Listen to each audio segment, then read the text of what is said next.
Breaking news Bollywood star hero Saif Ali Khan కు ప్రాణాపాయం తప్పింది.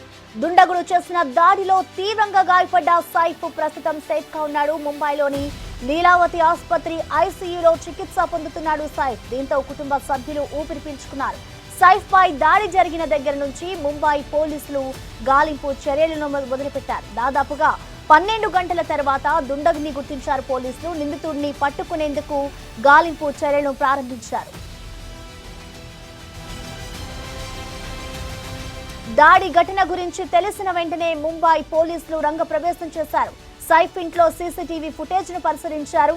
ఆ ఫుటేజ్ లో ఎటువంటి ఆధారాలు లభ్యం కాలేదు. దీంతో పక్కింటి సీసీటీవీ ఫుటేజ్ లను పరిశీలించారు. పక్క ఇంటి నుంచి సైఫ్ ఇంట్లోకి దుండగుడు ఎంటర్ అయినట్లుగా పోలీసులు గుర్తించారు.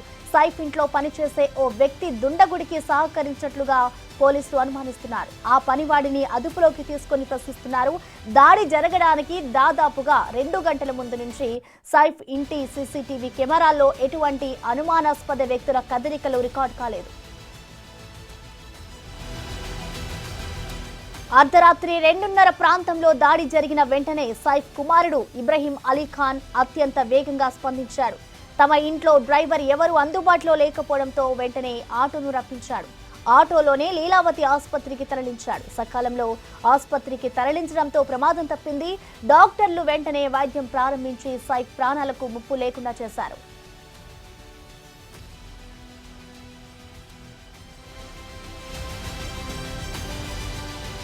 ఈ ఆకస్మిక దాడిలో సైఫ్ కు వీపుపై భాగంలో వెన్నెముక వద్ద తీవ్ర గాయం అయినట్లుగా వైద్యులు ప్రకటించారు. ప్రస్తుతం సైఫ్ ప్రమాదం నుంచి బయటపడినట్లుగా వైద్యులు తెలుపుతున్నారు. శస్త్రచికిత్స చేసి 2.5 అంగుళాల కత్తి ముక్కను అక్కడి నుంచి తొలగించారు.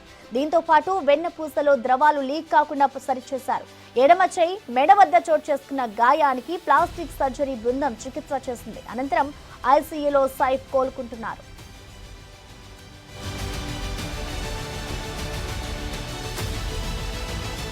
దాడి జరిగిన సమాచారం తెలిసిన దగ్గర నుంచి పోలీసులు పలు కోణాల నుంచి దర్యాప్తు ప్రారంభించారు. అగ్ని ప్రమాదాలు సంభవించిన సమయంలో వినియోగించే మెట్ల మార్గం ద్వారా దుండగుడు సైఫ్ ఇంట్లోకి ప్రవేశించినట్లుగా పోలీసులు అనుమానిస్తున్నారు.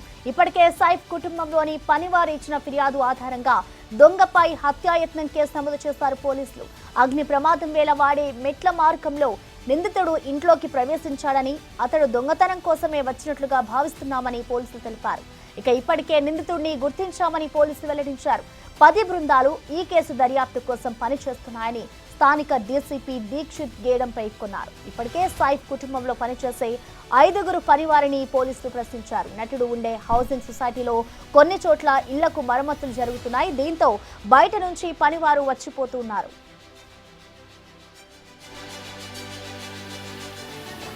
సైఫ్ అలీ ఖాన్ ఆరోగ్య పరిస్థితి ప్రస్తుతం నిలకడగా ఉందని వైద్యులు తెలిపారు. మరోవైపు కేసు విచారణను ముంబై పోలీసులు ముమ్మరం చేశారు.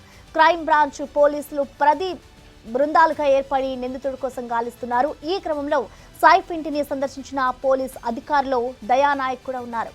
బాద్రాలోని సద్గురు సరెన్ అపార్ట్మెంట్ కు వచ్చిన దయానాయక్ కేసు ఘటనకు సంబంధించిన వివరాలను ఆరా తీస్తారు. ప్రస్తుతం దీనికి సంబంధించిన వీడియోలు సామాజిక మాధ్యమాల్లో వైరల్ అవుతున్నాయి. ముంబై అండర్ వరల్డ్ ను గడగడలాడించిన ఎన్కౌంటర్ స్పెషలిస్ట్ గా దయానాయక్ కు పేరుంది.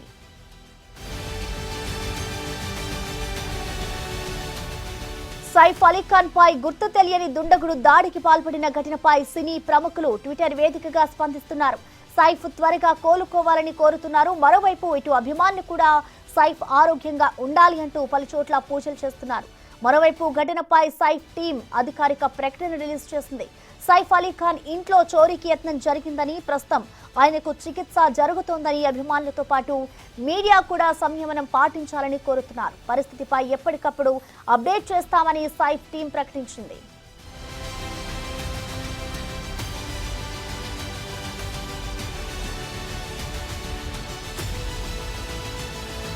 అయితే సైఫ్ ఇంట్లో దొంగతనం చేయడానికి వచ్చిన ఓ దొంగ పక్కింటి నుంచి సైఫ్ ఇంట్లోకి ఎంట్రీ ఇచ్చాడు.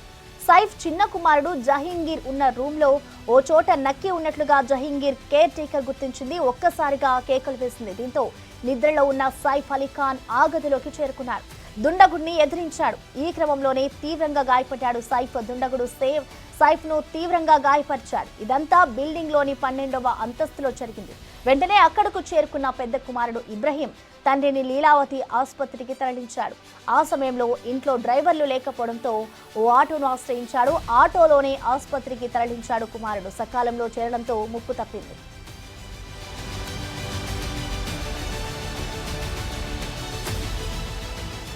తండ్రిపై దాడి జరిగిన సమయంలో పెద్ద కుమారుడు ఇబ్రహీం వేగంగా స్పందించాడు. ఆ సమయంలో ఇబ్రహీం అంబులెన్స్ సహాయం ఎందుకు తీసుకోలేదు? 12వ అంతస్తు నుంచి కిందకు తీసుకువచ్చే క్రమంలో సైఫ్ సెక్యూరిటీ ఏం చేస్తోంది? ఇబ్రహీంతో పాటు కరీనా కపూర్ ఆ సమయంలో ఆసుపత్రికి ఎందుకు వెళ్లలేదు? ఇవన్నీ ప్రస్తుతం సమాధానం లేని ప్రశ్నలుగా మిగిలిపోయాయి.